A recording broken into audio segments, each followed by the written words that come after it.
Hey everybody, Dr. D, Midtown Family Wellness. I'm about to do a Webster analysis and adjustment. So let me tell you, first off, it's all about intrauterine constraint. We want to make sure that the uterus is loose. The uterus attaches to the sacrum, which is right here. So our analysis is going to be to see how that sacrum is rotated to one side or the next, and then corrected. I do a leg check. I see that this leg goes back farther than this one. That tells me that that sacrum is rotated on this right side.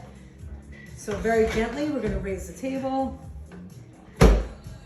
and adjust it back into position, which is going to relax the uterus. A relaxed uterus has a properly positioned baby.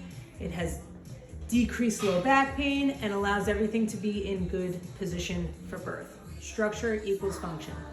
It's a very simple Webster analysis and Webster adjustment.